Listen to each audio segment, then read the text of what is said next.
Está começando mais um Diga Sim Podcast. Seja bem-vinda, é uma alegria ter você aqui conosco novamente. Hoje num episódio muito especial, quase uma continuação da semana passada. Se você gostou do nosso último episódio com Moisés Rocha e André Rocha, você vai amar esse, porque os nossos convidados especiais são Moisés Rocha e André Rocha.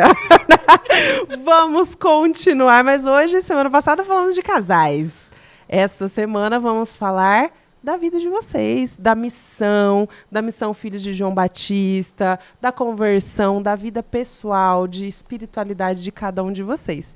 E vou apresentar oficialmente o nosso profeta Moisés Rocha aqui. Vamos lá. Porque o currículo é extenso. Sua conversão foi há mais de 30 anos, há 30 anos que você conhece Jesus, 28 anos como pregador, pregou em todos os continentes do mundo. Pregou em mais de 600 cidades brasileiras, escreveu 7 livros, uma novena, fundou a comunidade Filhos de João Batista, casou, teve 2 filhas, uma cachorra. É muita coisa, é muita coisa. Acho que o mais difícil aí é a cachorra. Vamos começar pela cachorra. Brincadeira.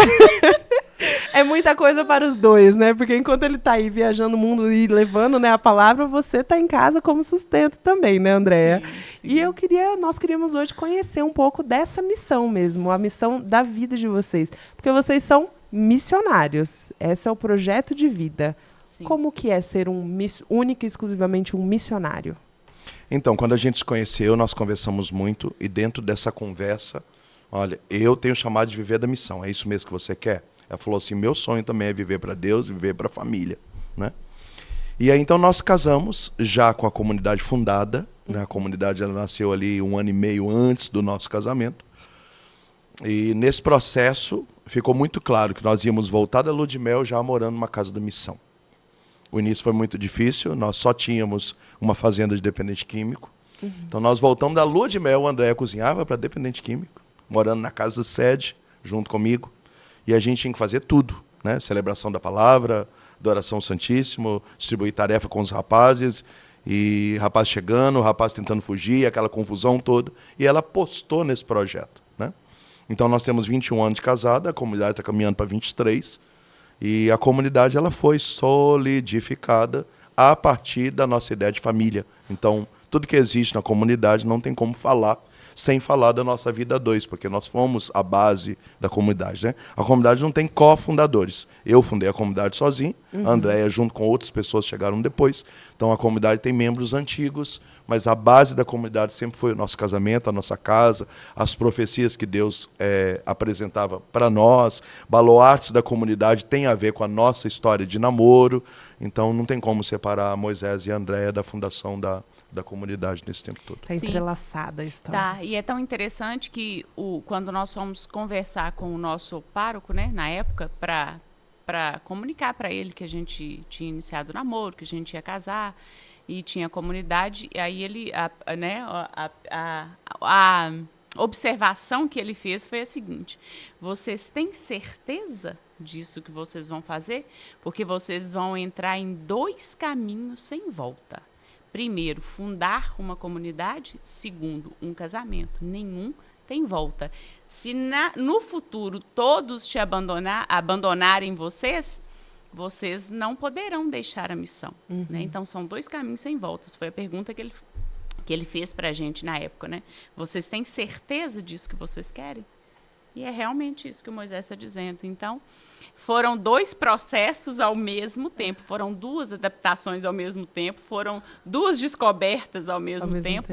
Então, caminhou junto, né, o início da comunidade com o início do nosso casamento também. Foram 2 coisas que sempre caminharam paralelas. Né? E é muito interessante a conversa... Sim.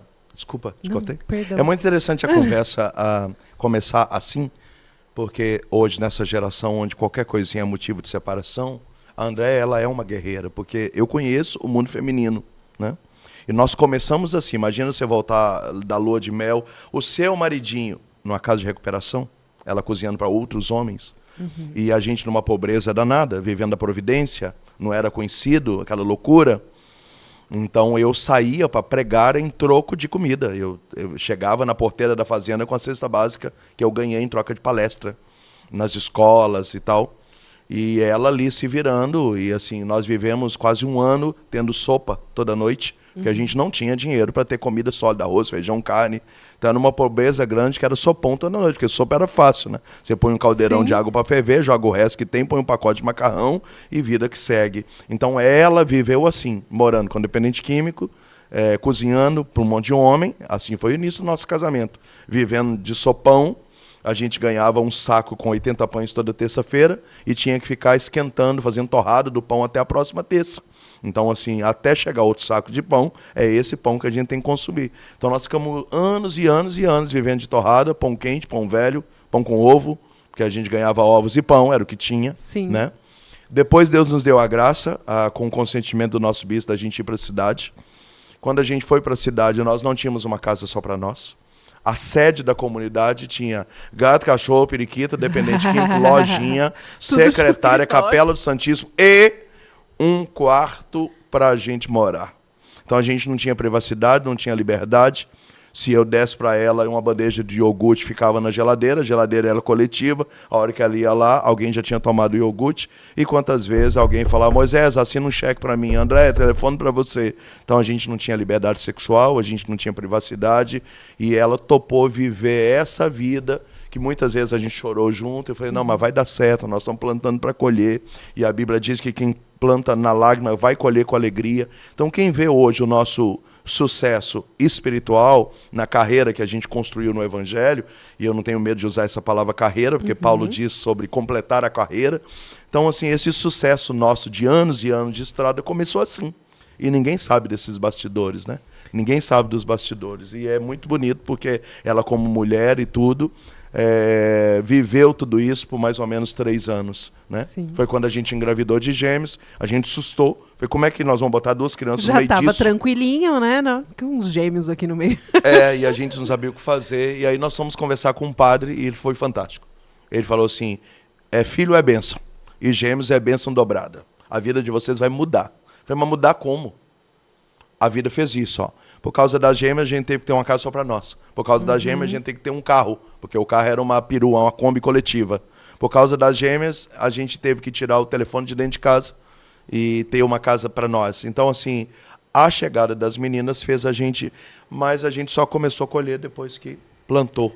E é interessante essa palavra 3 anos, porque na lágrima o Senhor tinha nos dado, né, uma palavra que a gente ia meio que comer migalhas por 3 anos, mas que se a gente passasse no serviço do templo, está lá no livro dos reis isso, a gente seria admitido e a gente nunca mais comeria restolho, mas comeria do fruto do nosso suor.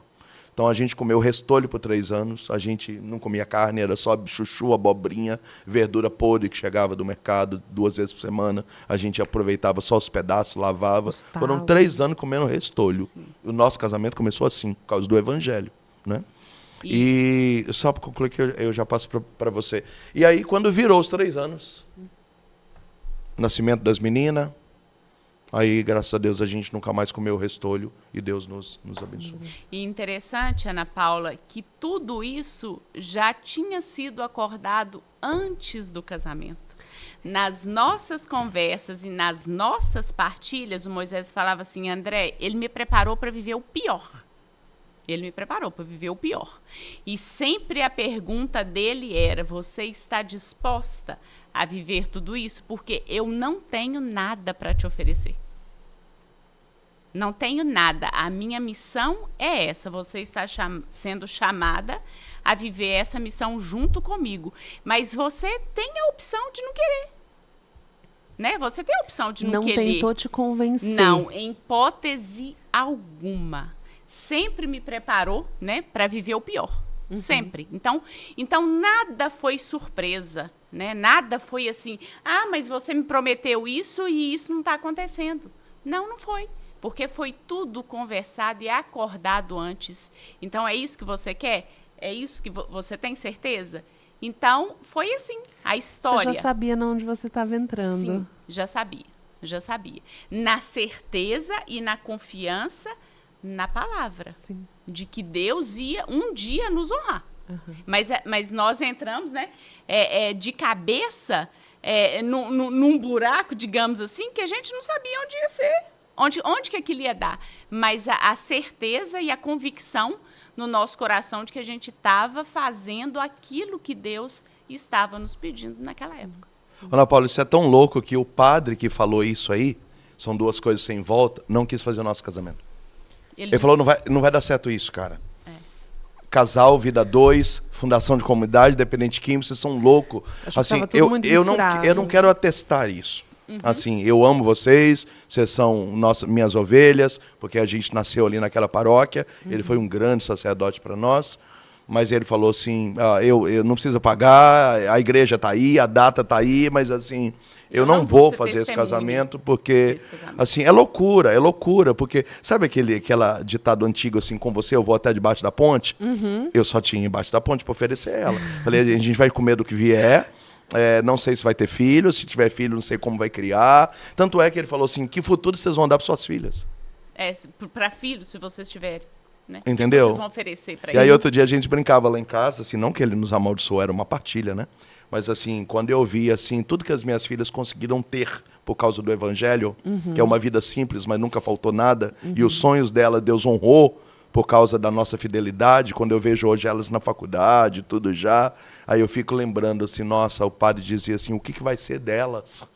Né? E hoje elas são testemunha de família para filhos de outros, e hoje a gente ajuda a educar filhos de outros, e é fantástico isso, mas o padre achou tão louco tudo isso que a gente está falando, que ele falou, não, arruma um outro padre amigo de vocês, mas assim, eu acho que vocês estão indo numa barca. A mãe dela, que depois virou membro da comunidade, hoje infelizmente faleceu de câncer, mas a mãe dela que virou depois a minha filha, né, porque ela passou a ser da comunidade, eu passei a ser o pai espiritual dela, ficou bronqueada com ela, dizendo assim, não vai dar certo isso que vocês vão fazer. Que loucura é essa? Achou muita loucura. Que loucura é essa? Vocês não têm consciência, noção do que vocês estão fazendo, eu não aprovo isso. Ela não aprovou. Ela chegou a falar que isso ia ser um escândalo. Sim, isso ia ser um escândalo na igreja, isso ia ser um escândalo na sociedade. E olha que ela acompanhou tudinho, mas ela não concordava, ela não aceitava. Então, vocês estão fazendo uma loucura, mas nós tínhamos certeza e convicção daquilo que Deus estava pedindo, falando para nós, e enfim, e nós fomos. E a fé é cega, né? Não tem explicação, cega assim no sentido, né? Você tem que acreditar e você não sabe o que enfim. E assim nós fomos. É a certeza daquilo que não se vê. Vocês sabiam que o chamado era esse, mas não conseguiam ver como seria, mas sabiam que era Deus que estava chamando. Sim. Tanto é que o nosso lema de casamento, né, e foi a música final do nosso casamento, vamos nos amar e servir a Deus. Essa é a música do nosso casamento, né? Nosso casamento, para quem não tinha onde comer, foi igreja lotada de gente, parecia retiro, porque a gente não mandava convite para pessoas, a gente mandava para grupos, para paróquias, para ler nos avisos paroquiais. O nosso casamento foi convidar toda a igreja, todos os grupos da região.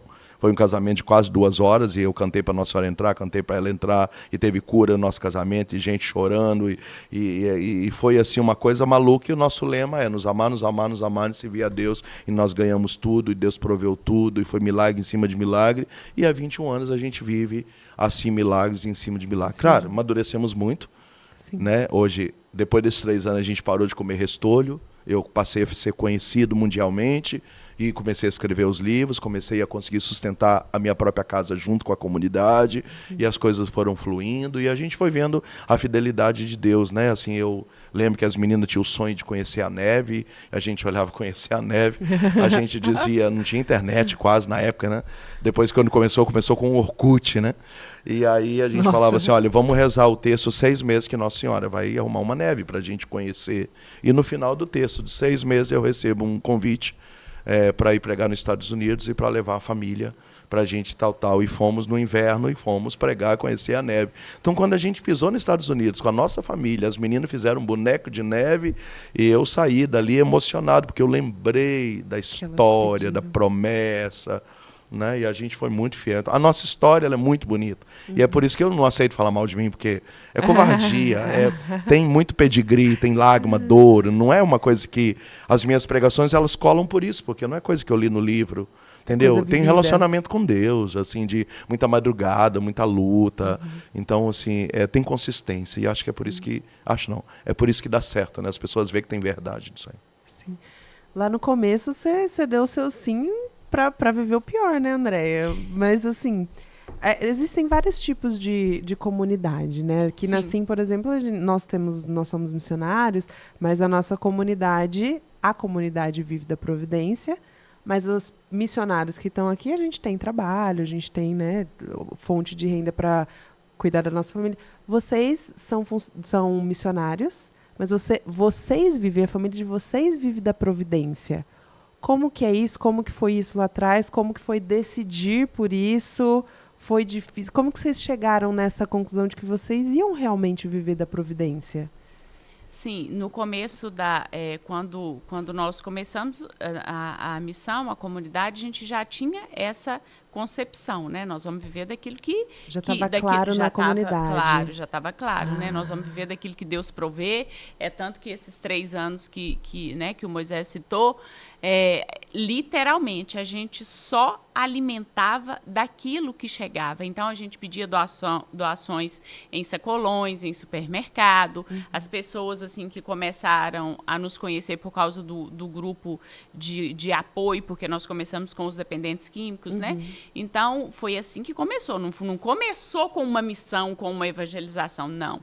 A nossa missão, a comunidade, começou com os dependentes químicos. Então, a gente comia daquilo que eles comiam, daquilo que chegava, daquilo que doava, e assim nós fomos, né? Para a gente começar a viver do nosso próprio sustento, como a palavra diz, que foi quando Moisés começou a fazer as missões, começou a lançar os livros, o CD, fita cassete. As pregações eram vendidas na fita cassete, né? Aquela fitinha. Assim, tem gente que hoje nem conhece, não sabe nem o que E é. nas fitas de vídeo, que era um trombolho desse Nas tamanho. fitas de vídeo.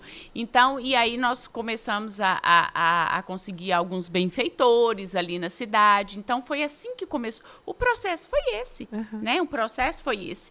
Só que com a caminhada, com o passar do tempo, Deus foi cumprindo aquela promessa que ele havia feito para a gente, né? Então, hoje, né? A gente sobrevive literalmente do fruto do trabalho, que são as pregações, que são os produtos, né? Que é o que nos sustenta, que são os livros que cada pessoa adquire, né? Uma novena, uma camiseta. Então, a comunidade hoje sobrevive disso, né? Então, isso nos acompanhou desde o início. Eu sempre fui muito metódico, organizado, disciplinado. Então, a comunidade trabalha com organograma, com fluxograma, organização de função, gestão, né? Então, por exemplo, assim, eu não sou pego de surpresa. A gente trabalha com provisão. Então, assim, para o próximo 2 meses, para o próximo 3 meses, a gente já sabe tudo que vai acontecer, as coisas já estão numa planilha, né? E a gente sempre trabalhou com um sistema de caixa único. Então, a gente tem lá 100 pau de despesa por mês, e esse caixa único está desde da injeção da leitoa da fazenda até a vida pessoal nossa. Né? Então, tudo isso também no meio de um bolo. Né? E aí a comunidade literalmente começou a viver do fruto do nosso suor, das coisas que remunera por causa do YouTube, das missões, das ajudas missionárias, do grupo dos sócios, dos eventos, dos retiros. Nesse processo todo a gente conseguiu comprar a fazenda. Para você ter uma noção, então, nós começamos com a fazendinha de dependente químico, 22 anos se passaram e hoje já se passaram quase 3 mil homens por lá. A fazenda hoje é outra, mas é nossa já. Sim. E começamos a construir casa e galpão para retiro e capela. Então hoje a fazenda é uma mini cidade. Nós ainda não moramos lá por causa de falta de casa mesmo. Sim. A pandemia atropelou o processo de casas que estavam sendo construídas, né? E da pandemia para cá as casas ficaram mais caras, construção civil, a gente não conseguiu retomar. Então hoje nós temos 2 casais com filhos que moram na cidade, o resto da comunidade já está toda morando na terra. Toda mora no mesmo... Isso, e nós estamos passando agora por uma fase de adequação canônica, que tem sido dolorida, porque a gente está tendo que mudar algumas formas de gerir daqui para frente, porque nós começamos novos e Jesus vai voltar e vão botar fogo no mundo, e ele não voltou ainda. Como todo bom jovem. E não voltou ainda.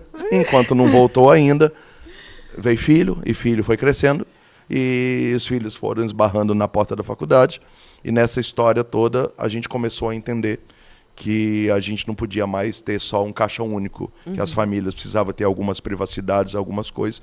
Então nós estamos gerindo há algum tempo já essa questão de logística dos casais com filhos, né? Então hoje você perguntar, Moisés vive da Providência? Sim, mas a Providência é o meu livro, é a minha palestra.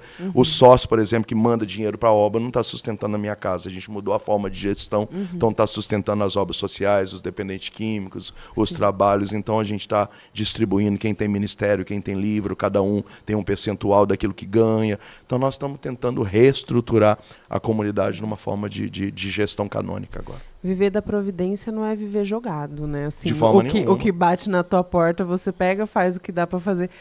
Tem que ter responsabilidade, né? E organização. E organização, né? Se Deus está mandando, então vamos nos organizar para gerir da melhor forma possível aquilo que Deus mandou. Isso é muito bonito de ver. Às vezes a gente olha assim, às vezes a gente acha, tipo, então vive da providência. Então tá esperando alguém bater na porta. Fica na capela rezando e Deus provê, Deus proverá. Não.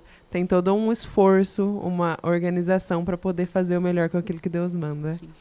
Você foi o fundador da comunidade, né, Moisés? Como que foi fundar? Como foi ouvir esse chamado? Saber... Conta a história da comunidade pra gente. O problema é que todo mundo pergunta isso e é difícil de contar. Porque eu assim... acho que sim. Acho que não é porque todo mundo assim... Como você teve a inspiração? Eu falei, a inspiração? Quando foi que o Senhor te mandou um fax dizendo... Vai que eu te lasco. Não, na verdade, assim, eu sempre me destaquei. Comecei a pregar e de repente eu estava pregando toda semana e de repente comecei a pregar nos grupos. Quando eu vi, eu estava com a agendinha cheia e tudo para mim era pouco. Né? Eu tenho um ardor missionário, eu quero muito, eu sou guloso no sentido de que assim, eu quero mais, quero mais. Nesse quero mais, tudo começou a ficar pouco. Só que eu tinha uma vida secular, eu trabalhava, namorava e tudo, nem conhecia a Andréa na época, e tudo começou a ficar pouco, No que começou a ficar pouco, eu fui num retiro. E nesse retiro, a pregadora colocou as pessoas de 2 a 2 e falou, pergunta para essa pessoa, você quer que eu ore por quê? E você contava e orava e vice-versa. Aí eu orei por ela, quando foi a minha vez que eu fui dizer o que eu queria, ela falou assim, já sei, pela sua vocação. Eu falei, vocação? Ué, então reza. Ela orou na minha cabeça, quando eu levantei incomodado. E eu, incomodado, eu não conseguia mais trabalhar, o galpão não me cabia. Eu sou ferramenteiro de origem.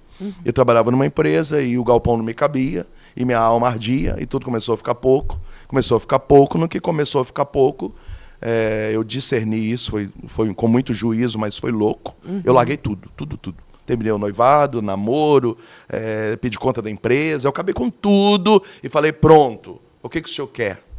Foi quando Deus abriu a porta e eu ia fazer a experiência no mosteiro. Enquanto isso, Deus foi trabalhando na Andréa. Né? E na experiência no mosteiro, quando eu contei a minha história, o padre falou assim, isso é a história de fundador. Você vai fundar uma obra. Eu falei, mas obra como? Ele falou, não sei. Fica aqui, reza, aprende, me suga. Ele era um padre fundador também. Vai descobrindo, lá também mexer com dependente químico. E ele falou assim, você veio para cá para ser formado, mas você vai embora. Passaram quase 2 anos, Deus me deu uma palavra, vai, volta para a terra dos teus pais, te prometi uma herança, povos, nações. E ele falou assim, chegou a hora, se der alguma coisa de errado você volta, você é um menino bom, mas eu te envio. E me enviou. Aí eu cheguei em Minas Gerais, 2 anos depois, cabeludo, barbudo, de chinelo, calça, uma camisa de malha, e uma palavra de envio de que aquilo que eu comecei quando eu larguei tudo, estava em andamento ainda.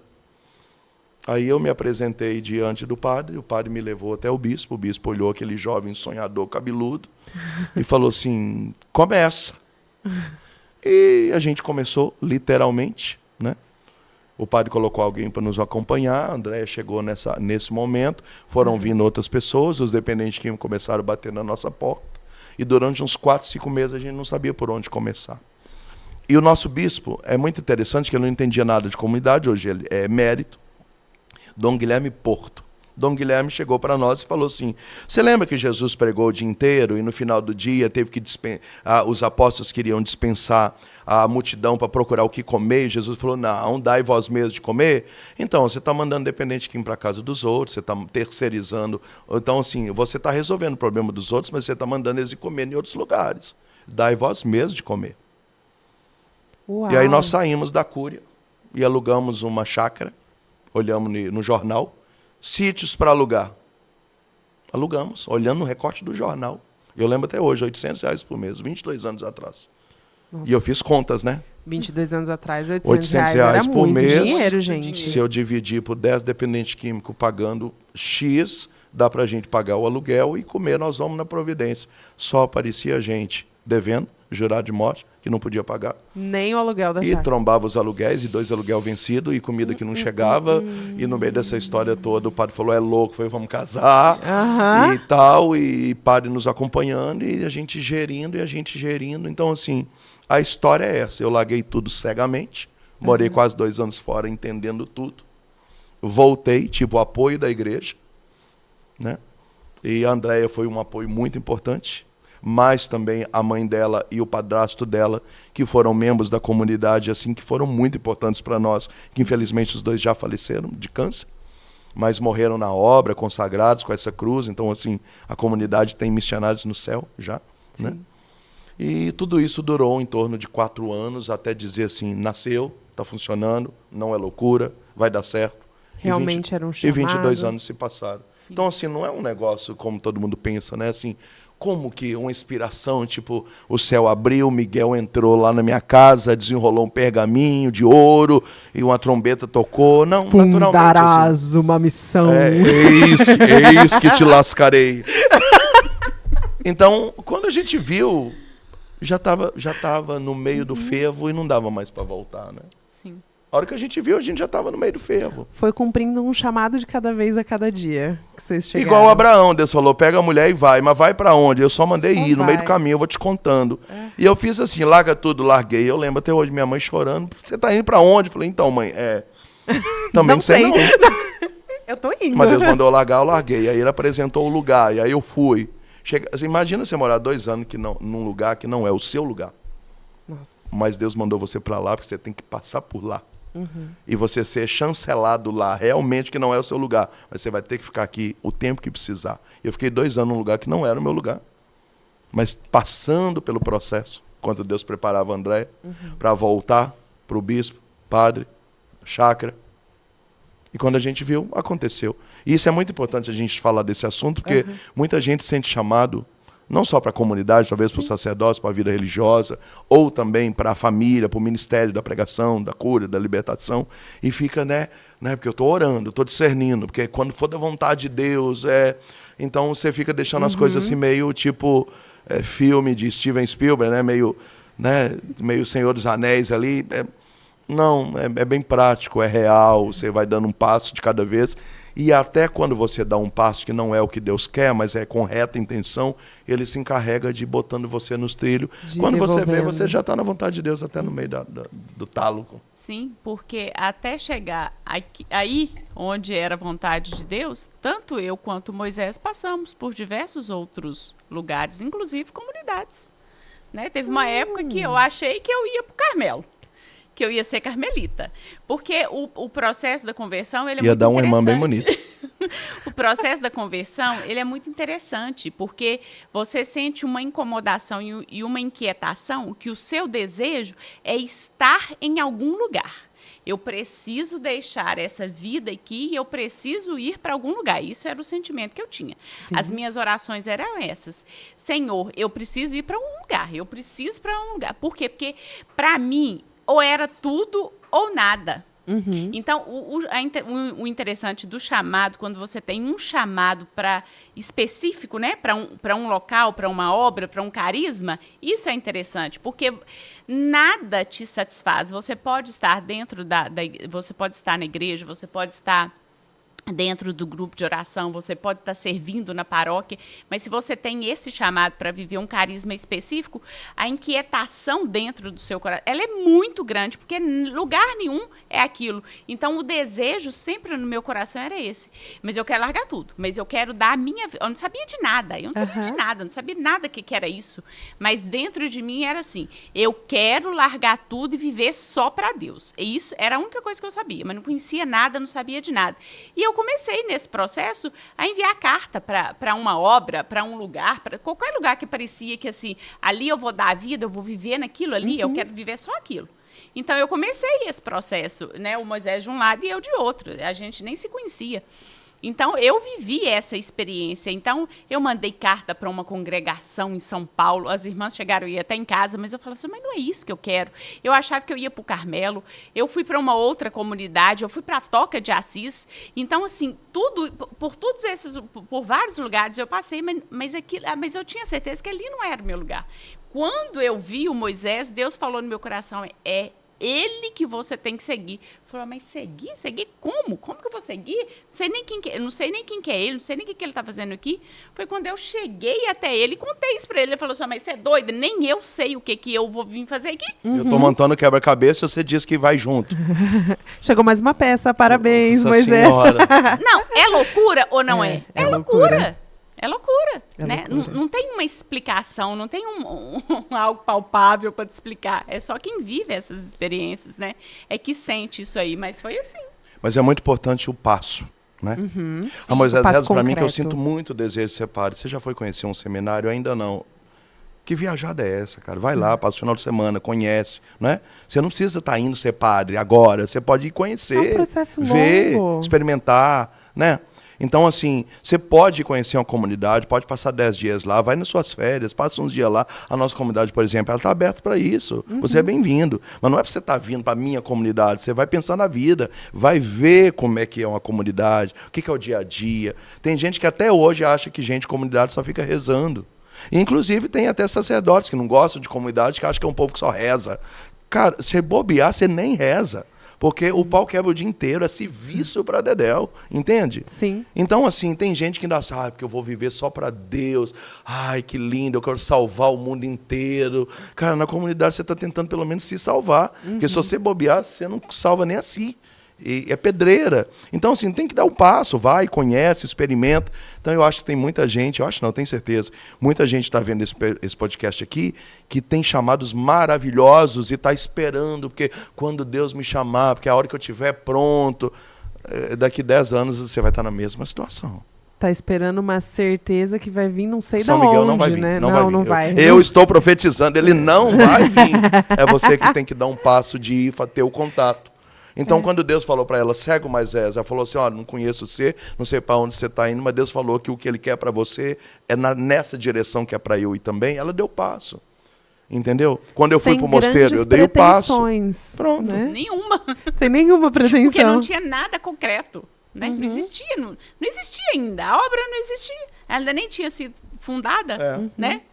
Porque, por exemplo, um Carmelo já existia, já estava ali, era só eu ir, né? Mas não era o meu lugar. Sim. Entende? Mas vocês não tiveram medo de experienciar alguma coisa, né? De enviar uma carta, de fazer uma experiência. Sim. Eu achei muito bonito, Moisés, que no seu processo você foi para lugares com pessoas de autoridade, padre, bispo, o que é muito importante, que eles foram te dando os passos, né? Então, assim, você foi fazer uma experiência num lugar, não era o seu lugar, porém era, porque foi lá que você descobriu, foi uma pessoa de lá que falou para você, Sim. Você é um fundador. Sim. Então, Deus nem sempre vai vir num sonho, nem sempre vai vir numa oração, numa profecia. Sim. Às vezes ele vai vir através de um padre, de um bispo, de uma pessoa que virou para você e falou assim, vou rezar pela sua vocação, mesmo Sim. sem você saber. Tem Sim. umas coisas mais práticas na vida, né? Igual, por exemplo, a gente conhece a história de uma canção nova, que é, para nós, um grande espelho, né? Uma das primeiras comunidades do Brasil, a Shalom, a Canção Nova. E como tudo começou na Canção Nova? Quando o Padre Jonas falou, quem quer dar um ano da vida para Deus? Eu ouvi isso. Então, quando eu estava montando quebra-cabeça, que eu não sabia o que fazer, aí o padre, por isso que eu fui para o mosteiro, disse assim, eu não sei como te ajudar, mas se você der um ano, você vai ouvir o que você quer.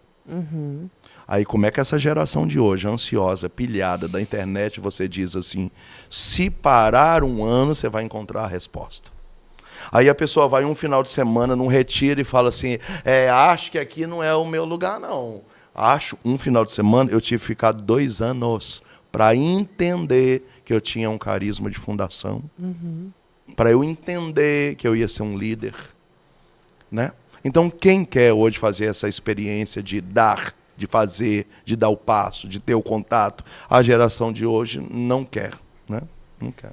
A gente está num momento que a gente é tudo muito na hora, né? Então, até comida, isso assim, né? imediatista, tudo leva. Até comida, você não precisa parar para fazer uma comida. Você vai lá no aplicativo, daqui meia hora ela tá bem prontinha ali na sua mesa, na sua frente. Qualquer informação ali no Google, você não precisa... Você lembra da barca? Às vezes a gente tinha que procurar na barca, era um processo. Hoje não. Você dá um Google, pública. É Barça. Ai, obrigada. Meu pai que é mais antigo, tá? Viveu mais aqui. Não foi a voz de Deus, gente. Foi a voz do meu pai gritando ali. É Barça. É Barça. Biblioteca pública. Biblioteca a gente tinha que ir pra biblioteca. Compilado pra dessa pesquisar. grossura de livros que você não... Né? Hoje não. Então, Hoje tá você tudo dá em um mão. Google. Aliás, hoje você joga no chat GPT e já sai pronto, né? Mas tudo bem, isso é outro assunto. Vamos voltar para o caminho aqui que vocês trataram, que vocês traçaram. Então, vocês tiveram todo esse processo. É hoje que falta, às vezes, muita gente dar o tempo do processo das coisas, né? Como que foi para vocês lá o processo de conversão lá atrás? Porque aqui a gente já está falando do início da comunidade, né? Mas vocês tiveram um início também de conhecer Jesus, de se encantar. E eu queria saber como que foi para vocês esse início. Como que vocês chegaram e falaram, olha, tem um negócio aqui, hein? Tem Jesus aqui, tem alguma coisa diferente. Como que foi? Quem quer começar? Levanta a mão. Ímpar, pode ser. Tira para o ímpar. Então, eu nasci em uma família de berço católico, né? Então, a fé que eu recebi foi a fé católica.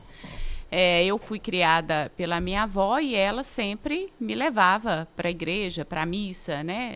Tiveram o cuidado, o zelo de me colocar na catequese, né? Fiz primeiro Eucaristia e tudo. Então, conheci a renovação carismática por causa da minha avó. Eu sou jovem, tá, gente? Mas era... Na época que não existia grupo de oração na igreja, né? Os grupos, os encontros aconteciam nas casas. Então, eu peguei uma experiência assim, muito bacana. Isso eu tinha, 11 anos. Então, eu digo que o meu contato, né, a minha experiência assim, com o Espírito Santo, não que eu tinha entendimento naquela época, porque eu não tinha. Mas começou aí. Né, aos 11 anos de idade. E assim, eu vivi um processo. Aos 13 eu perdi a minha avó, foi uma perda assim gigantesca para mim, porque eu estava ali no período da adolescência, né? Então foi uma mudança, foi uma perda muito significativa, que foi muito dolorida, que foi muito difícil de ser processada, né? E aí, porque era o meu esteio, né? Era tudo. Então, eu vivi esse período aí até os 18 anos, um pouco afastada, só frequentava mesmo as missas e assim. E aí me formei, e aí foi a época que eu falo assim da rebeldia, no sentido assim, não quero saber mais de igreja, não vou para a igreja, não quero saber, vou, enfim, né? Mas aí depois, me parece que com uns 21, mais ou menos, a minha irmã falou assim, Andréia, vamos num grupo de jovens? Eu falei, mas grupo de jovens? É um grupo diferente, é um grupo de oração de jovens. Falei, tá, vamos. E aí eu fui. Eu lembro que eu fui resgatada, fui pega de novo, né? Falei assim, aqui é o seu lugar e daqui você não sai. E nem deveria ter saído, né? Então, que loucura foi essa, menina? Que devaneio foi esse, que apagão foi esse, né? Então, foi aí que eu tive essa experiência profunda mesmo, né? Nos retiros da renovação carismática, nos grupos de orações, porque aí já era grupo de oração, né? E aí... tudo começou aí. Então, foi onde eu tive a convicção de que eu deveria viver, que eu tinha que viver para Deus. Ninguém me contou, ninguém me falou. Foi uma experiência minha e eu tive isso, né? Essa experiência que eu sinto que foi maravilhosa. E foi única. Eu não tive crise. Né? Não tive crise de fé, não quis voltar para trás. Foi certeiro, falei assim, não, é isso e é isso. Então pronto, para mim não tem outra vida, não tem outra escolha, não tem outra opção, a não ser viver, né, na caminhada, sobre a graça de Deus, né? Então, isso para mim sempre foi único. E aí foi quando eu comecei a me aprofundar, a intensificar. Aí era vigília, era oração, era adoração. E aí eu queria mais, e queria mais. E aí eu peguei todos os cargos da paróquia, e era pouco, e assim eu fazia.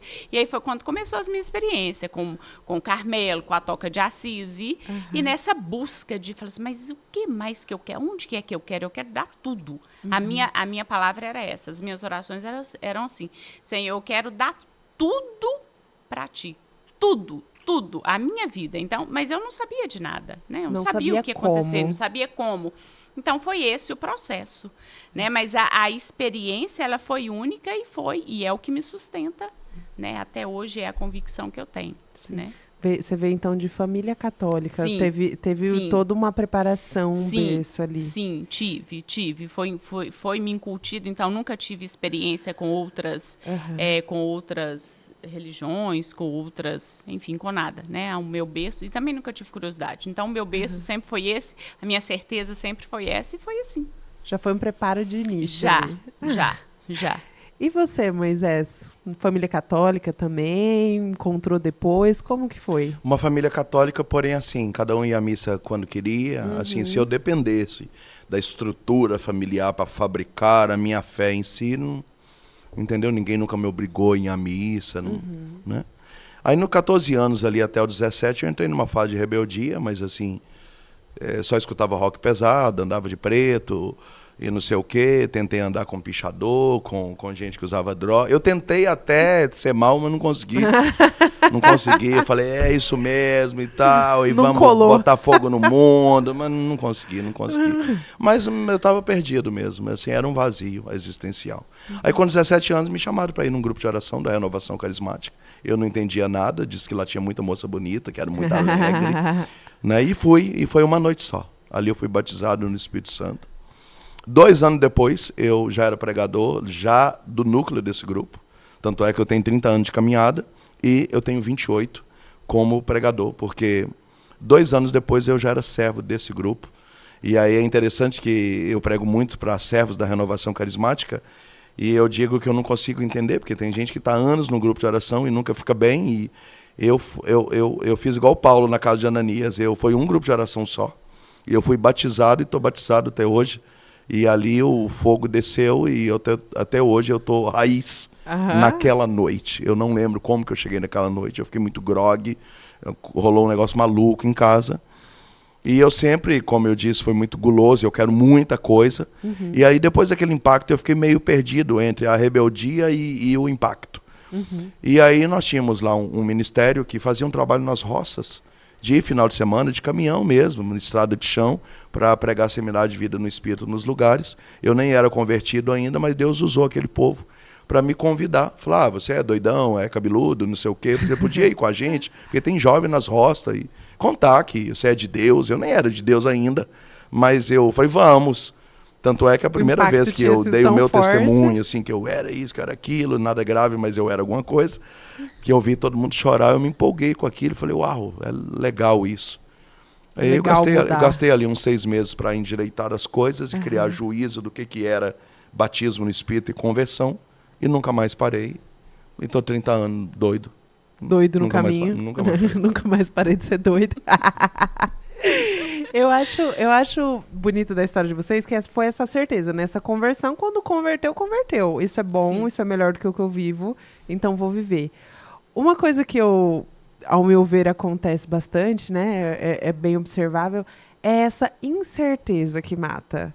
É essa coisa assim, nossa, eu vivi aqui é bom, eu vi que tem algo bom aqui, mas a vida que eu vivia também tem seus encantos, e aí continua com aquele 2 pés, um pé em cada canoa, né? Continua vivendo aquela vida arrastada, isso daí vai matando a gente, vai matando. E aí uma coisa que sempre fica na minha cabeça é muito mais difícil ficar com um pé em cada... Você já tentou levar a sério essa analogia? Ficar com um pé em cada canoa? Deve ser muito difícil. Então, às vezes, mais difícil de viver a vida de conversão depois... É muito mais difícil viver a vida de incerteza. Vocês sentem isso? Porque vocês tratam com muita gente, né? Vocês têm até alguma dica, alguma coisa aí pra gente parar de viver essa incerteza, quem tá no processo de conversão? Vocês que tiveram essa conversão tão certa, assim, o que vocês diriam pra quem tá vivendo esse processo, tá no meio dessa loucura? Eu, na verdade, assim, eu fico tentando achar a raiz disso, né? Porque assim, poxa, eu vou numa missa, o evangelho me incomoda. Então eu volto para casa pensativo. Eu não consigo sair de uma missa e comer uma pizza como tá tudo bem. Aquilo me provoca, né? Então eu não consigo imaginar pessoas que estão anos participando do retiro, fazendo encontro, chora, arrepia, e um pé está na canoa e a outra na outra. Assim, eu fico tentando achar as respostas. Às vezes eu me pergunto se realmente a experiência pessoal com Jesus aconteceu. Moisés, mas como você falou que não aconteceu? A pessoa chorou, arrepiou, aplaudiu. Não, eu vou te dar um exemplo. A gente trabalha com dependente químico. Sim. Né?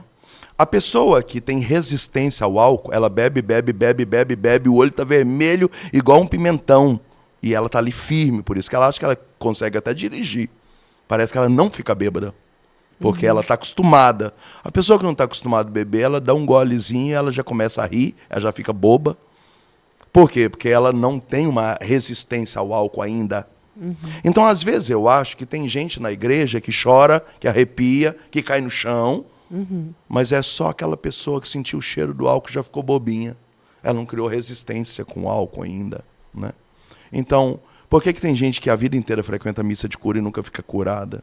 Por que tem gente que a vida inteira faz retiro e as coisas não chegam no 100%? Então, às vezes, eu fico me perguntando, fazendo essa analogia do álcool, que há pessoas que estão meio que bêbadas só com gostinho do álcool, mas elas nunca tomaram um porre de verdade. Porque quando você toma um porre de verdade, chamado batismo no Espírito, conversão verdadeira, eu não consigo entender que a pessoa tenha dúvidas de que ela não tem outro caminho a não ser esse. Então, outra coisa que eu vejo, André pode falar melhor que isso, assim, que são coisas que não têm a ver com a igreja, nem com a espiritualidade, né? Estrutura familiar, traumas, rejeição, né? Fragilidade emocional, problemas de autocontrole, feridas, que a pessoa às vezes até está fazendo uma experiência de verdade, mas ela não tem condição de assimilar isso e tomar posse disso. Por isso que ela fica, será que é? Ah, mas hoje eu estou meio desanimada. Isso não tem a ver com o evangelho. Que desânimo é esse? De onde vem essa fragilidade? Então, eu fico tentando achar as respostas para ajudar as pessoas, né? Tanto as que não fizeram uma experiência de verdade, né? Então precisa fazer, então vamos dar um jeito de fazer, quanto aquelas que fizeram, mas que não consegue assimilar, é como se fosse um alimento muito grosso para uma carcaça frágil, né? E aí entra a terapia, a cura e libertação, a leitura, o autoconhecimento, para a pessoa tentar lidar com isso. Então, assim, eu fere os meus ouvidos dizer assim, eu já fui muito da renovação, mas hoje em dia... Como você foi batizado espiritual, hoje você não frequenta nada? Porque eu já fui da sim, aquilo ali, nossa, eu respirei assim. E hoje você mal vai à missa. Entendeu? Qual das duas coisas? Dentro da cabeça. Não consigo, porque assim, entende? Sim. Então eu tenho dificuldade, acho que você queria de mim uma dica, na verdade eu pus umas minhocas na cabeça. Eu ainda estou tentando achar as origens, assim, onde está o erro, o equívoco que faz com que a gente ainda não assumiu a veracidade do evangelho em si. Sim. Mas eu não sei, né? Eu falo por mim, não posso falar por você, não posso falar pelo outro, né? Acho que acho que é algo muito, muito pessoal, né? Mas a minha pessoa, o que eu vejo, o que eu percebo de mim, né? Da minha conversão e dessa nunca ter crise, nunca querer voltar atrás. É a convicção mesmo. E imaginar que, assim, a vida que eu levava antes era uma vida boa? Era uma vida boa, né? Eu tinha trabalho, eu tinha isso, eu tinha aquilo, eu fazia o que eu queria, eu ia para onde que eu queria, para onde que eu não queria, não devia obediência a ninguém, não devia satisfação a ninguém, mas aquilo ali não era o suficiente. Eu deitava no travesseiro e pensava assim, nossa, mas isso não tem graça. Tá faltando algo, tá faltando alguma coisa. E quando eu encontrei esse algo que preencheu, que foi a plenitude, né, da minha existência, do meu ser, do meu coração, eu falei, mas então pronto. Então Então, eu nunca pensei, né? Nunca cogitei possibilidade de nem procurar crise, nem de procurar confusão, nem de querer voltar atrás. Não, a convicção é convicção. É isso, é isso. É isso, é isso. E eu fico imaginando, eu falo assim, nossa, a vida com Deus, a vida assim, né? O cotidiano, viver, né? Estar aqui com os pés sobre a terra, nesse mundo, com Deus, já não é fácil. E eu fico imaginando sem Ele. Por quê? Porque a gente tem a certeza que Ele está, né, cuidando da gente o tempo inteiro, por mais que a gente passe por dificuldade, por mais que a gente passe por uma doença, por mais que a gente passe por uma incerteza, por uma angústia, porque tem tudo isso, né? Por mais que a gente perda pessoas, né? Perca mesmo pessoas, né? Então, assim, mas a gente tem a convicção e a certeza de que ele está no controle de tudo, que hoje não está bom, mas que amanhã pode melhorar.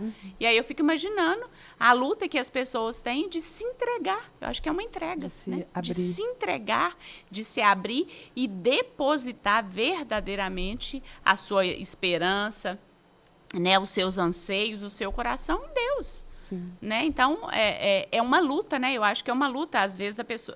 Acho que às vezes pode ser uma luta, assim, do controle, né? Eu estou perdendo o controle, eu não tenho controle da situação. Porque com Deus é assim, né? Você não tem controle. Você não tem controle. Bom, né? Vocês não têm, né? Vocês se entregaram assim do jeito que vocês... Então, a gente não tem não controle. Não tem, passou a ter. Entende? Eu acho que talvez seja essa luta interna, né? Da pessoa de... Eu vou me entregar e agora quem vai mandar na minha vida é Deus, e aí? E eu mando no quê? E eu mando no quê? Mais ou menos isso, né? Talvez seja. Não sei. Mas você está vendo que a sua pergunta é complexa? Por exemplo, ela resumiu a conversa dela em convicção. Tá, mas aí a pessoa não tem convicção porque ela não fez uma experiência de verdade ou porque ela não tem capacidade de ter convicção porque o histórico dela não é bom. Você está entendendo? Sim. Então, por exemplo, eu fiz uma experiência de verdade. Eu só quero Jesus, para entrar na minha vida tem que ser de Jesus, e se tiver que ficar sozinho eu vou fazer. Por quê? Porque é assim que vai ser, e o homem que Deus tem para mim, ele tem, mas se não tem também, então Jesus é meu marido e acabou. Pronto. Aí quando a pessoa, Moisés, reza para mim, eu estou na igreja, mas assim, não aparece meu José. O povo fala, inclusive falaram para mim, outro dia profetizaram para mim, será que é de Deus? Eu fiquei... Histórico de rejeição, problema com o pai. Você está entendendo? Então, assim, como ter convicção de dizer, é isso. E fora disso, está fora, porque é isso. Falta o quê? Faltou um impacto maluco com Jesus, né? Tipo, Saulo virou Paulo, ou a pessoa não tem a capacidade de conceber essa convicção de dizer se é. Então... E aí é mais complexo ainda, porque aí você, né, ele usou essa possibilidade, né? E aí eu te falo assim, e eu usei a possibilidade da minha convicção, né? Eu estou dando exemplo meu, é o que eu disse, eu não posso falar por você nem pelo outro, né? Mas estou usando a minha convicção, a minha história.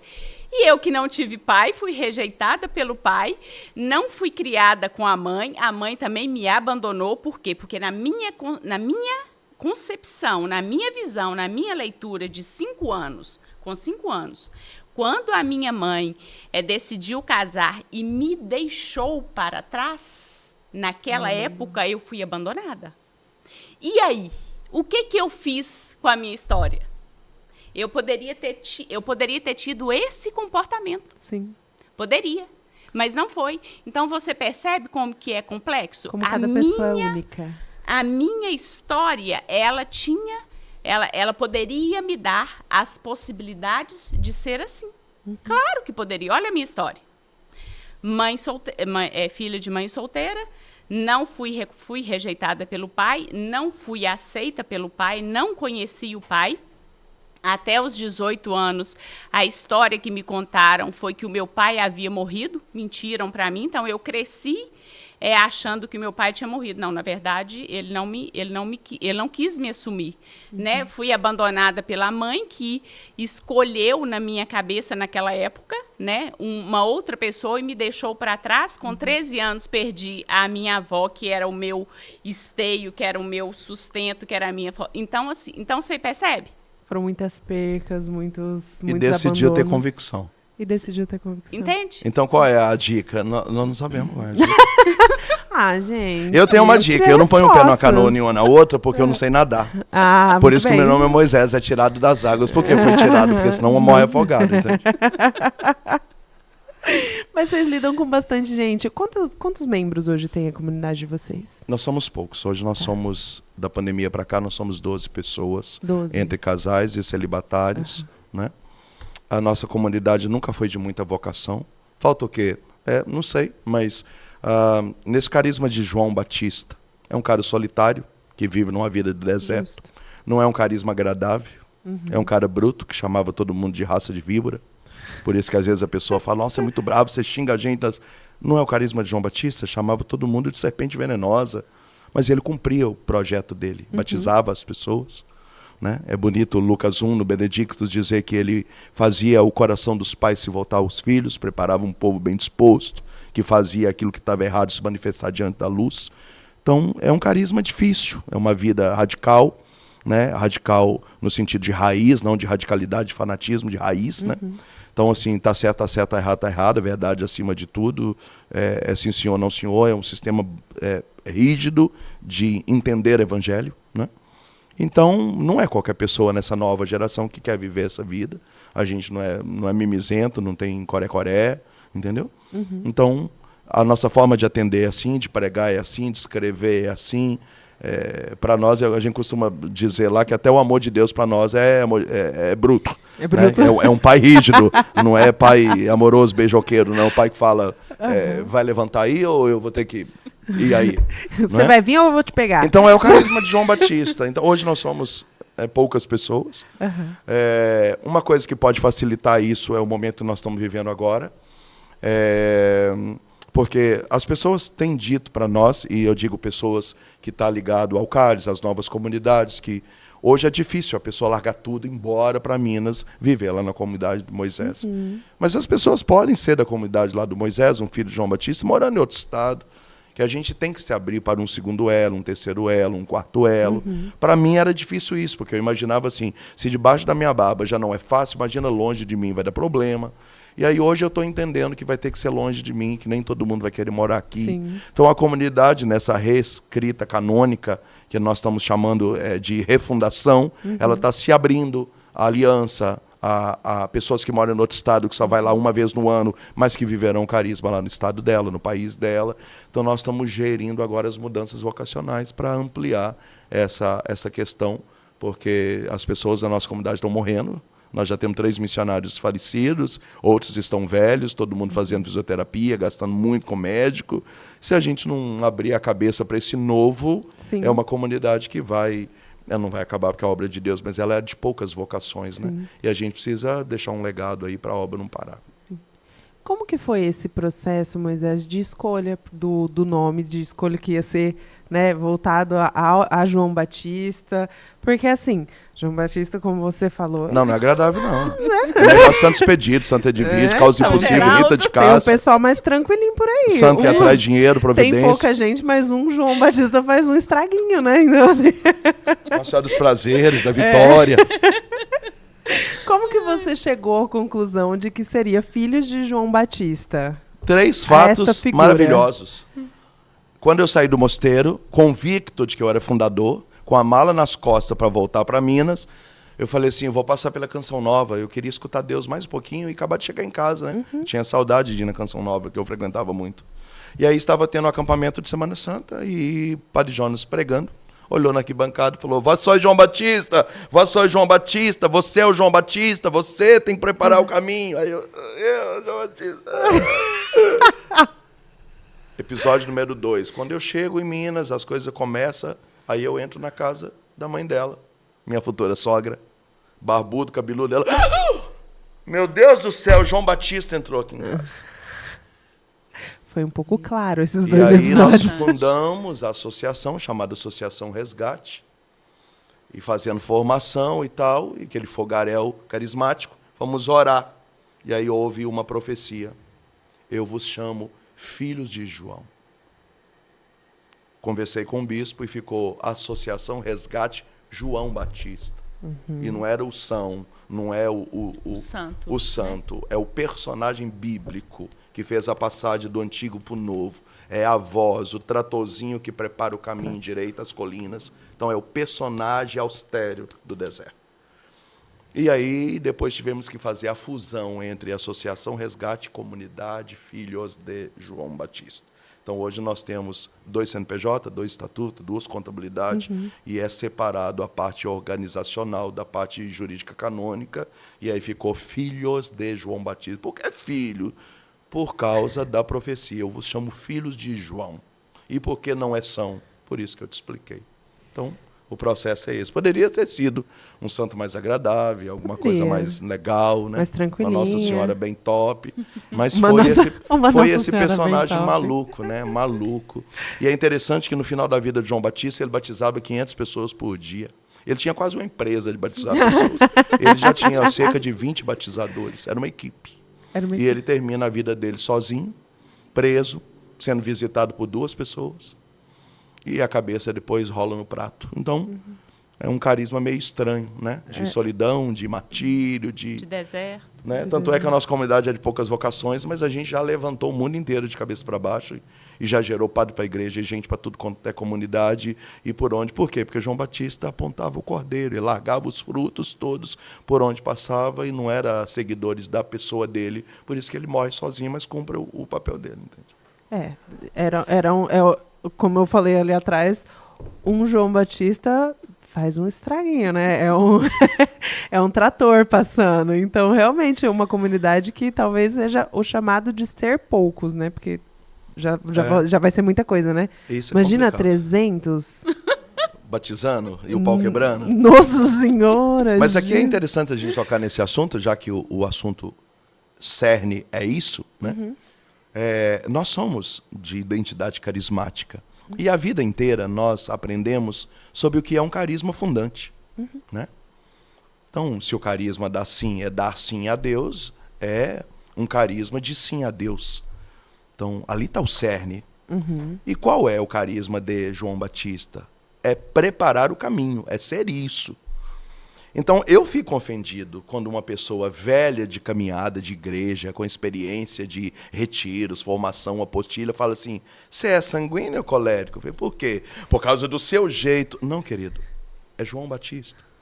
Não é a minha personalidade que está impresso ali, é o carisma no qual eu represento. Tanto é que a minha esposa fala que o marido dela e o pregador são 2 homens diferentes. Por isso que ela brincou aí, que eu sou uma moça. Eu pregando, eu viro um monstro e uma loucura. E o negócio é muito impactante e tal. E a adrenalina começa a suar pelas pernas e tal. E eu não consigo respirar. E a fono fica louco comigo, porque eu não respiro e tal. Porque não está em mim, eu perco o controle. E é uma coisa maluca, mas depois vai voltando ao normal, normal, normal, normal. Por quê? Porque é o espírito do Batista que está em mim. Não é o meu jeito, não é porque eu sou assim. É o carisma. Mas o povo da igreja hoje, inclusive aqueles que a vida inteira entenderam sobre comunidade, não conseguem entender mais o que é um carisma personificado num membro de uma obra, numa pessoa, né?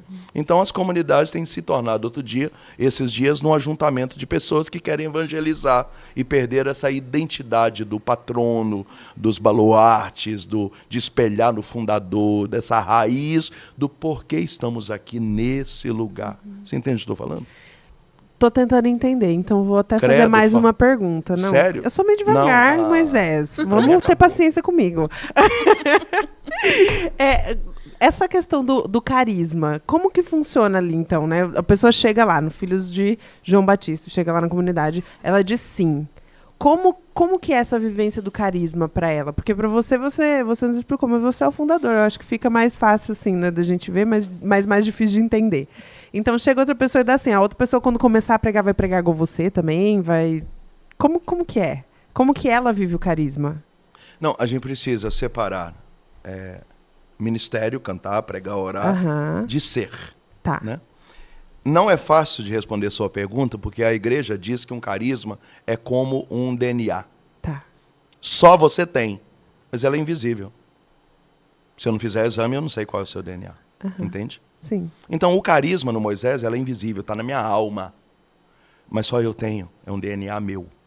Então, as pessoas que sentem o chamado a ser um filho de João Batista, elas também têm isso dentro delas e não sabem. Então, elas já estão vivendo como João Batista, por aí elas não sabem. Então, chega um determinado momento que ela nos encontra. E a gente começa a discernir a história dela para ver se ela tem um chamado para viver isso conosco. E aí, no dia a dia, formação, atendimento, apostila, e aí a convivência. Quando ela vê, ela vai dizer, eu pensava assim, eu agia assim, o meu jeito de rir é assim, até as dores que eu sinto é as dores que vocês também têm. Eu achava que eu era louco, então não sou louco, vocês também sentem isso? Isso acontece com vocês também? É isso! Então a gente cruzou os DNAs. E aí falou, eu sou um filho de João Batista. Não é um negócio que você entra ali, depois que você entra acontece. Você já vai... Tem que Vai sendo estar na preparado. alma. Se você tem o chamado, já está na alma, ainda que de forma velada. Você vai E a gente descobrir. ajuda a pôr isso para fora. Mas assim, não é como uma empresa que eu consigo fabricar um carisma dentro de você. Então você entra do nada e de repente você passou a ser. Se você consegue estar aqui e quer viver isso, é porque no fundo, ainda que inconsciente, esse DNA já estava impresso ali, dentro de de alguma você. forma. E a Andréia é uma pessoa muito importante para isso, porque ela está ligada ao vocacional, ao discernimento, as buchas que aparecem também, que aparece gente de tudo quanto é loucura, querendo dizer, eu quero dar a minha vida. Eu falo, aqui você não vai dar a vida, Tem não. gente é que complicado. quer dar a vida porque é vocação e tem gente que quer dar a vida porque tá Fogo. doido mesmo, né? É porque não encontrou nada pra fazer lá fora. Falou assim, então, já que não tô fazendo nada aqui, eu vou pra aqui, entendeu? Eu vou Mais ou fazer menos nada assim, lá vou com fazer eles. nada lá. Mas, André, é isso que o Moisés falou. Eu acho que dá pra ver bastante. Até a gente estava conversando antes de começar a gravar do caminho que Deus foi fazendo você traçar. Como o teu caminho foi uma preparação para quando você encontrasse o Moisés. Porque Deus sabe tudo, então ele sabia que você ia viver com ele, viver essa missão. Mas não foi um negócio que começou quando você encontrou ele. Não. Deus Foi já antes, te preparou antes. Sim. É mais ou menos isso que Sim. acontece para encontrar o carisma e tudo Sim, mais? eu percebo que sim, porque e até mesmo as características, né? Uma vez a gente conversando e o Moisés ainda falou assim, Deus é sábio mesmo, porque para a pessoa que fosse estar ao meu lado, teria que ser uma pessoa do seu jeito, com a sua, porque eu me acho uma pessoa forte assim no sentido de eu não me abalo com qualquer coisa, não. Nossa, tem que ser muita coisa para me abalar, para me tirar do eixo. do eixo, para me desestabilizar emocionalmente. Eu falo que o Moisés ainda brinca assim, ei, coração peludo. Coração Ela é... né? Mas assim, eu Tem um tenho punch. essa firmeza, eu não me abalo com qualquer coisa. Então, aí eu percebo que, então, assim, eu sempre fui uma pessoa independente, então eu sempre nunca tive assim. Não, eu nunca fui assim, nem no passado. Então eu percebo hoje, né? Nem no passado. E aí uma vez o Moisés falou, porque quando antes dele chegar nesse processo aí que largou tudo e foi ouvir Deus, ele era noivo, estava preparando para casar. E aí um dia ele falou assim, a moça que eu namorava e fui noiva, ela nunca teria as características e a capacidade de estar nessa missão comigo. Ela não ia dar conta. Então eu percebo que assim, que Deus realmente me preparou para isso. Eu acho que até mesmo a minha história e tudo, eu não vivi isso, nunca fui melancólica, nunca sofri por causa disso. Não falei, ninguém me ama, ninguém me quer, a minha história foi assim, foi sofrida. Você entende? Por isso que... Então, eu percebo que fui... que eu já fui sendo, carisma ali. que eu já fui sendo forjada, né, para aquilo ali. É isso que o Moisés falou, eu já tinha essa impressão do carisma na alma. É tanto que eu andei por vários e outros lugares e era tudo muito bom? Era tudo muito lindo? Era, mas ainda eu não havia me encontrado naqueles lugares por onde eu passei. Né? Aqueles carismas não eram, nenhum deles, o que estava impresso na minha alma. Eram belíssimos, mas não eram Mas o não seu. era para mim. E aí nós temos um problema gravíssimo, porque assim, qual que é a escola de João Batista? Deserto. Foi bebê, né? Fugido, para não ser assassinado por Herodes, Sagrada Família também. Ambas as famílias foram para o limite entre Israel e o Egito, né? Só que Jesus, a Sagrada Família, voltou depois da morte de Herodes. E João Batista ficou ali, até 27 anos de idade. Então, qual que é a escola dele? É o deserto. Então, assim, o histórico dos filhos de João Batista é de dor. Mas é um dor que levou a uma brutalidade. A gente fala que a gente é bruto. Então, assim, para nós, quando a pessoa vem contar dor para nós, a gente fala, é muito mimizento. É muito mimizento. Por quê? Porque para nós isso não é problema. Você não sabe o que você está falando. Que frescura é essa? Para de palhaçada. Entendeu? Porque, assim, a nossa escola é uma escola de deserto. Os filhos de João Batista são, assim, né? De chegar chegando. E é assim que é. E aí, então, assim, a gente se esforça muito para escutar algumas coisas, para viver com algumas coisas. Porque nós não temos pessoas, né? Então, a nossa característica é isso. E é legal quando a gente entende o que é um carisma. E quando a gente fala, essa é a nossa vida, nós nascemos para isso. Né? Então, é legal quando você entende quem nós somos, essa clareza, né? E eu falo até de mim, por exemplo, tem gente que me vê pregando, eu acho que eu sou meio mala, meio arrogante e tal. Não, eu sou tão convicto de quem eu sou que parece que isso te agride. Mas eu não estou te agredindo, é porque eu sei quem eu sou. Se você não sabe quem você é, eu sinto muito, eu sei quem eu sou. Né? Então, e nós estamos numa geração onde ninguém mais sabe o que é, então quem sabe o que é parece que é orgulhoso, é vaidoso. Não. Né? Eu lembro, até parei de falar isso, que dava problema. Eu pregava não sei o que lá, não sei o que lá, falava, isso aqui é Moisés Rocha. Todo mundo, nossa, então, não, você quer que eu fale o quê? Isso aqui é Paulo? Não, eu sou Moisés, eu não sou Paulo. Não sou da pessoa? A pessoa se sentia agredida quando eu dizia, eu sou Moisés Rocha. Todo mundo, nossa, que cara orgulhoso, arrogante. Eu falei, você queria que eu falasse que eu sou o quê? Verônica? Eu sou Moisés. Eu falei, não vou brincar assim mais não, que a pessoa não tem capacidade intelectual para absorver isso. Então, nós começamos a entender quem nós somos e a gente acabou ficando seleto, né? Porque as pessoas que têm essa característica da escola do deserto é esse tipo de pessoa que foi formado na dor e que criou uma maturidade e passou a ficar chato com muitas coisas porque criou uma maturidade meio forçada. Então esse é o carisma filho de João Batista. Não é para todos, mas tem pessoas que têm já o carisma ali. Preste atenção, você que está ouvindo, gente. Talvez você tenha esse carisma. Entre em contato com Moisés Rocha. Sem mimimi. Pessoal. São características. Ah, liguei de manhã, de tarde, ninguém respondeu. Já não tenho o nosso chamado. Você é mimizento, precisa de terapia. Se você ficou chateado que o Moisés olhou torto na hora da pregação, talvez não seja o seu carisma. Morra, mas longe de nós. Talvez seja da sim. Talvez seja da sim. Aqui a gente acolhe. Aqui... Oh, meu Deus. Ai, muito bom, gente. E agora o carisma de vocês levaram a uma vida que no começo do nosso programa hoje eu falei. Moisés foi para todos os continentes. Foi para todos os lugares. Eu queria saber um pouquinho dessa missão grande desse jeito, né? Porque, assim, é uma grande missão para os dois. Para o Moisés que vai, para André que fica. Sim. Porque é bastante tempo, né? Às vezes sem ele. Como que é essa missão? Como que foi essa experiência de passar por tantos lugares diferentes, pregar para tantas pessoas, tantos povos? Nossa. Primeiro um cumprimento, uma profecia, né? Eu lembro... No início da caminhada, eu perseguido, tentando provar que eu não era doido, jovem, pregando, lutando para amadurecer. E o Senhor me dava profecias que me levaria aos 4 cantos da terra e que me daria as nações como herança. E eu, guloso, eu falei, eu quero pregar no mundo inteiro.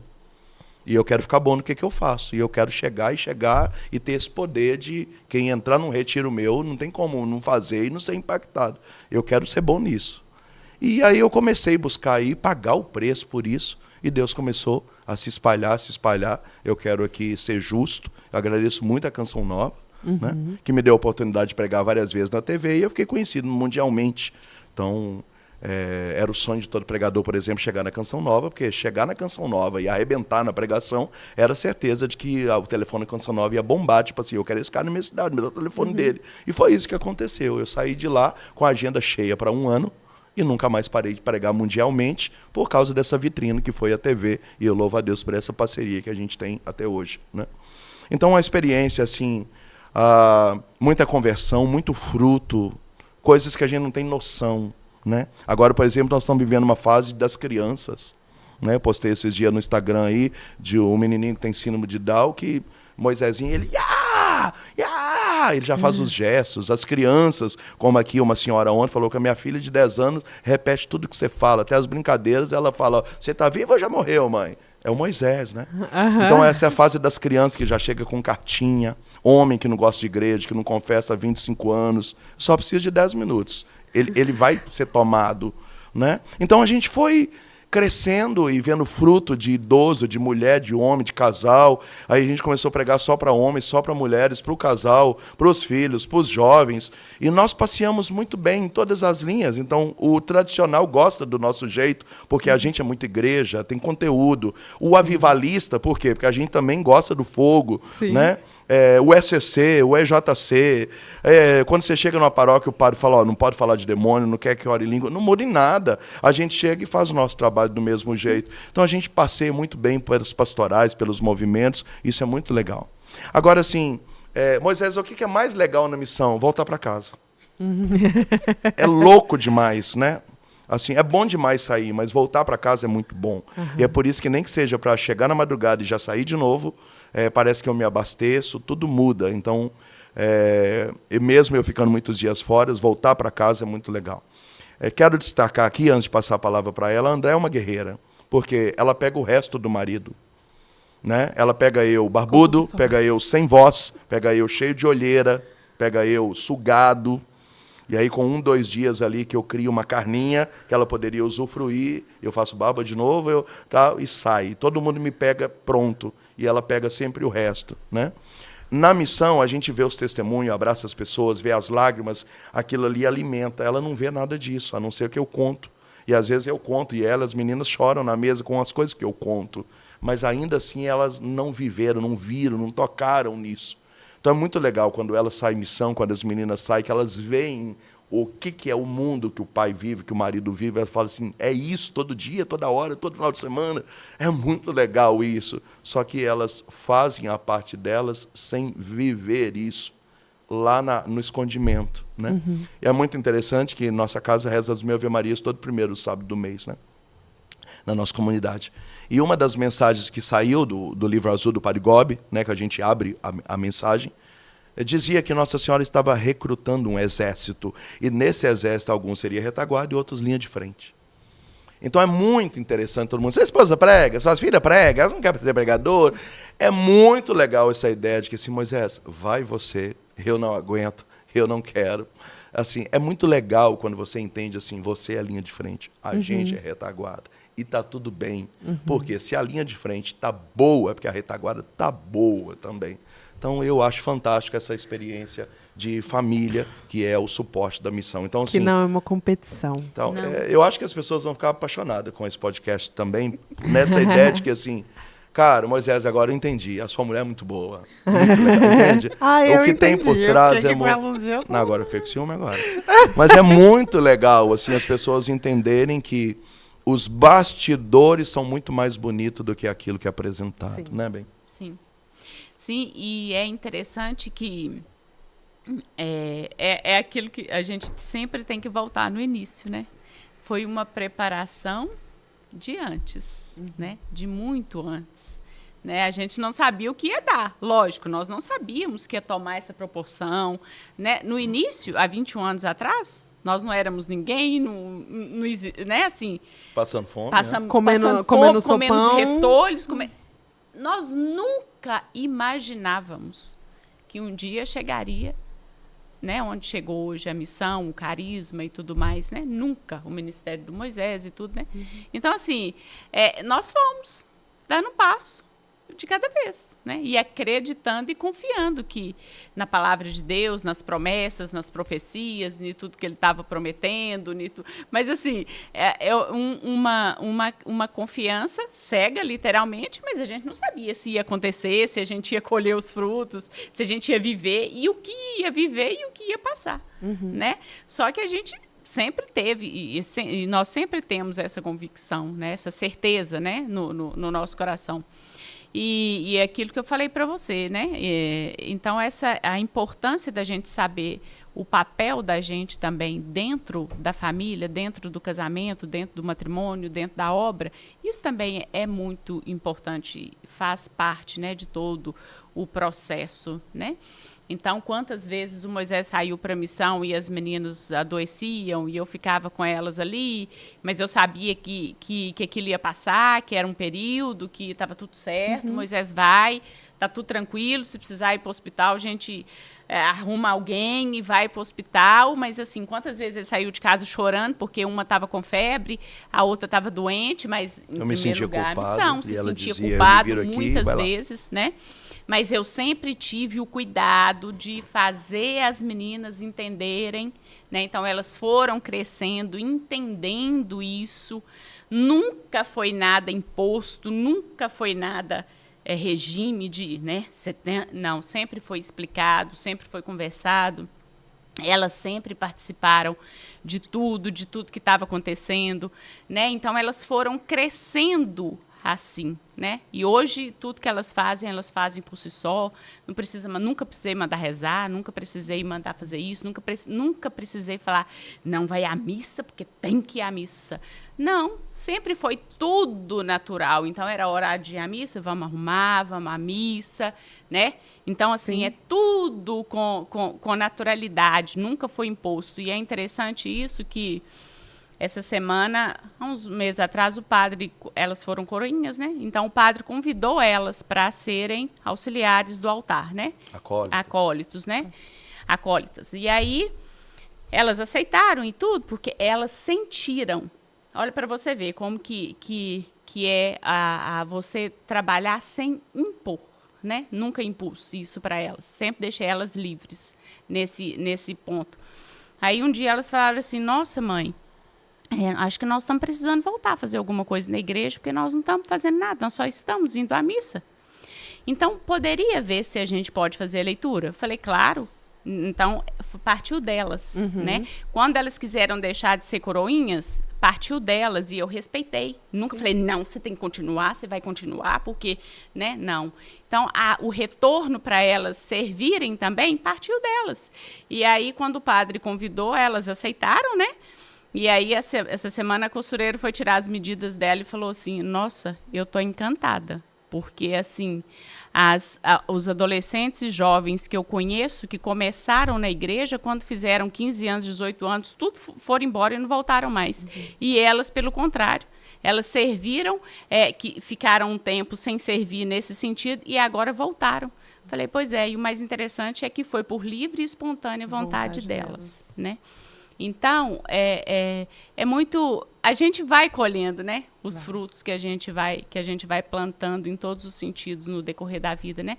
Então, elas presenciaram isso. Então, às vezes, era difícil. Foi muito sacrificante, mas assim, mas a convicção, ela sempre esteve em primeiro lugar, né? Sim. Na minha vida, principalmente. Então, nunca foi sofrido, assim, foi difícil? Sofrido não, foi difícil a falta da pessoa dele, né, junto conosco, mas nunca foi difícil de entender e nunca foi conflitante para nós. Isso não, sempre nós entendemos o papel, a missão, o propósito e está tudo certo.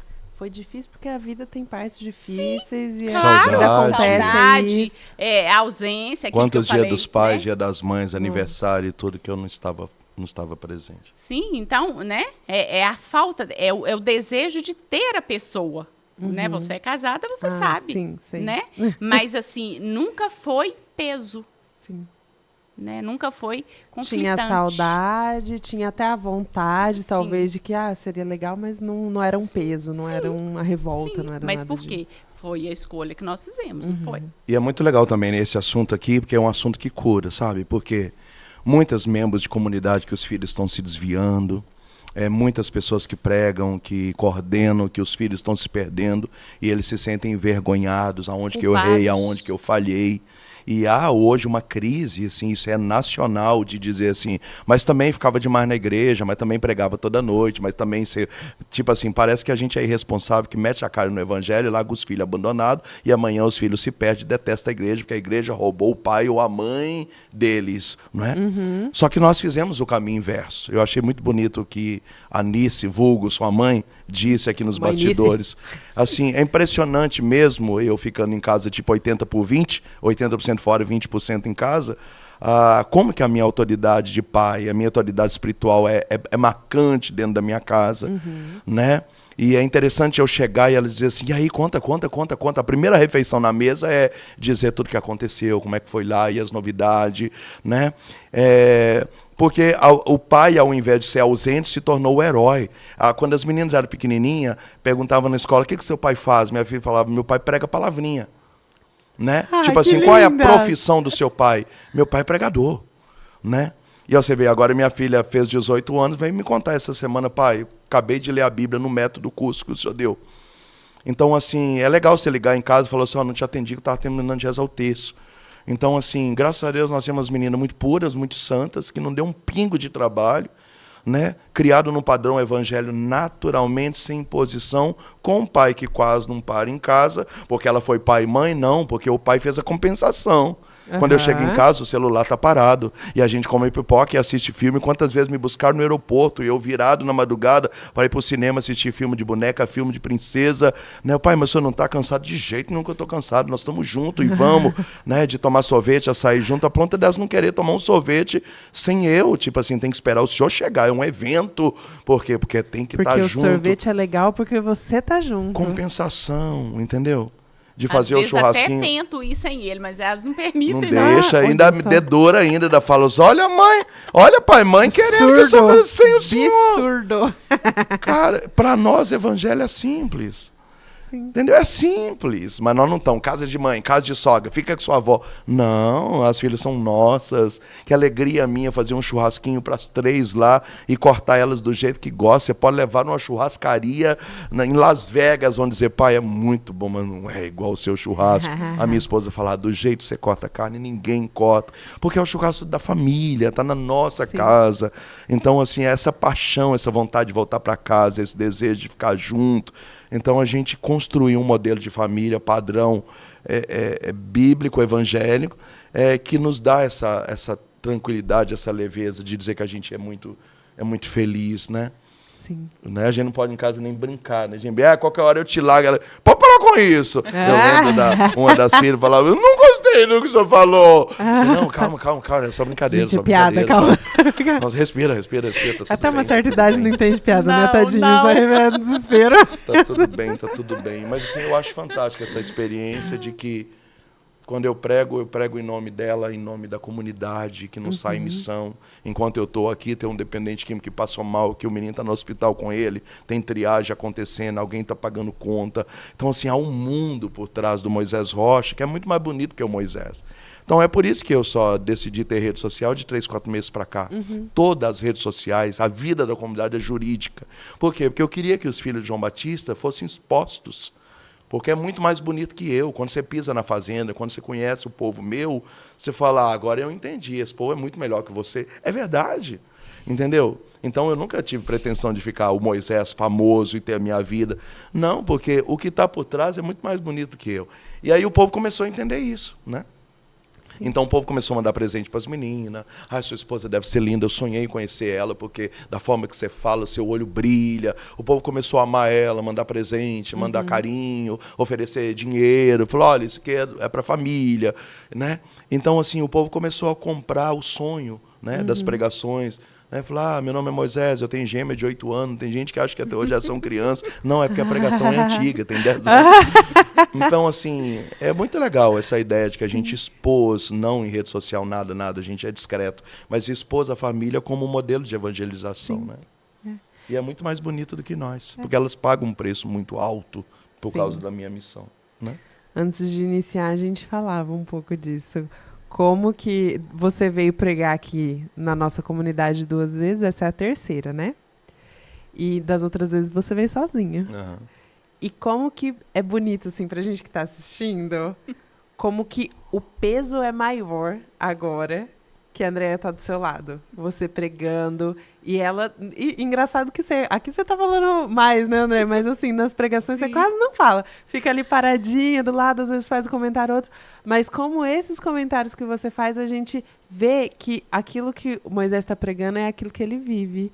aquilo que está saindo da boca antes foi vivido, já está no coração, não é da boca para fora. Então, isso dá um peso, ver que a família está envolvida de uma maneira positiva, ver que vocês conseguem viver isso dentro de casa, é assim, um outro nível, vamos colocar, né? Um outro nível de profundidade na hora que a gente escuta a pregação. E é muito bonito agora que as meninas estão mais velhas, que você tem essa possibilidade de vir.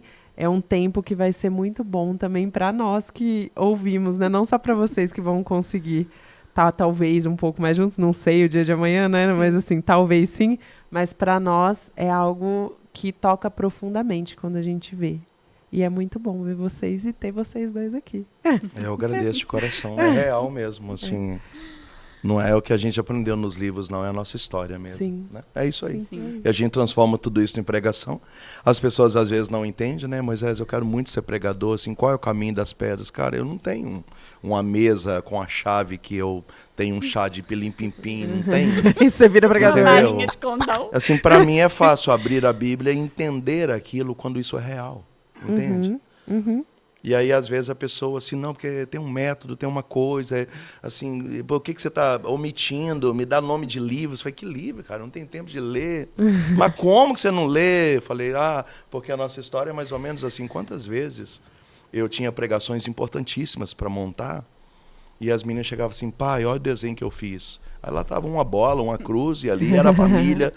E eu podia dizer assim, filho, pai está ocupado, o pai tem 5 pregações para montar, amor, tira as meninas, eu preciso de sossego. E eu dizia não, eu parava tudo, punha no colo, a gente se amava, a gente se brincava, e eu ia para o aeroporto sem preparar nada. E eu chegava nos lugares e arrebentava, e as pessoas falavam, nossa, essa pregação você deve ter ficado umas 6 horas no sacrário. Falei, eu não posso dizer que eu... Que na verdade eu fiquei vendo 6 horas desenho no meu colo. Porque isso é santidade, entende? Sim. Isso é santidade, entendeu? E foi muito legal quando as minhas nasceram, porque eu tinha comunhão diária e eu não conseguia mais ter. E aí eu entrei numa crise, parecia que eu não era mais de Deus. E aí eu fui falar com o padre, e o padre falou, você é um hipócrita. Porque a sua Eucaristia agora é cocô de menino, é vômito de menino, é a sua mulher, é a sua casa. Não é isso que São José fez? Aí fez isso aqui, ó. Porque eu achava que eu tinha que fazer jejum, põe água 3 vezes por semana, na minha juventude era assim, e comunhão diária e tal. Aí eu fui entender que, quando você entende o processo, não estou falando de comodismo, estou falando de maturidade. Sim. Brincar de boneca com a filha tem o mesmo valor da adoração no sacrário, e tudo isso também gera unção. Né? E quando eu falo isso, muitas pessoas já foram curadas, dizendo, Moisés, você tirou um peso, porque eu estava me sentindo mal com as crianças, com tudo, parecia que eu não era mais de Deus. Eu falei, não, isso também é Eucaristia, entende? E mesmo, só isso. para completar, e mesmo porque isso são fases. Sim. Né? Os filhos, eles não vão ficar pequenos para sempre. Né? Eles não vão exigir da gente aquele tempo, aquela intensidade a vida inteira. É fase. Né? Então, passa, e muitas vezes as pessoas esquecem, né, que isso passa, que é uma fase que você precisa dedicar aquilo ali naquele momento, com paciência, que aquilo vai passar, que depois você vai poder voltar, né, à sua vida, à sua rotina e tudo mais. Né? E muitas vezes as pessoas entram em crise e esquecem disso, né, que foi o entendimento que na época nós fizemos. Ela precisava daquele tempo, né? Precisava daquela demanda naquele momento, mas hoje passou, né? Ainda brinquei com ele, falei, nossa, olha que folga minha aqui, 3 dias fora de casa e as meninas lá, tá tudo bem, tá tudo certo. Sim. Né? Mas foi um tempo que eu precisei dedicar 100% e tá tudo certo, e foi tudo feito assim, da maneira que precisava ser feito. Né? Daqui para frente eu não sei quais são os planos e os projetos de Deus. Os próximos né? passos. Os próximos passos, né? Você sabe o que foi feito. Sim. E como que nós vamos falar de tempo para essa nova geração, Ana? Como nós vamos falar de tempo? Eu recebo uma mensagem 7h17 da manhã, 8h40, pergunta, e aí? Não me respondeu. 9h40, pergunta, cadê você? Meio-dia fala, você está entendendo? Num dia domingo. Que geração maluca é essa, né? Então, como é que nós vamos falar de processos, tempos, etapas? Você não tem paciência para então, receber uma resposta de mensagem. Entendeu? Como é que nós vamos falar de maturidade com essa nova geração, onde tudo é para ontem e agora, e ansiedade no 300? Eu não sei, é por isso que o ser humano está doente. Né? E nós temos que trabalhar. Sim. E vamos trabalhar. Inclusive, eu estou trabalhando há 1h30, na verdade. Tá trabalhando. Tá? Inclusive, eu acordei essa de conversa madrugada, também... 9h da madrugada para gravar. 9h da madrugada. Inclusive, você tá cansado e eu fiquei com vontade de ir lá dar um cheiro nos meus filhos depois dessa conversa aqui. Que delícia. Entendeu? Então nós vamos ter que ir partindo pro final, porque assim, tá ficando complicado. Mas para quem, né, não assistiu o episódio anterior, que foi falando sobre esse assunto, a vida familiar, a vida de casal, volta lá depois e vai ver, porque tá muito bom o nosso episódio anterior com o Moisés e com o André também. E eles falaram muito sobre essa vida de casal, vida familiar. Foi muito bom.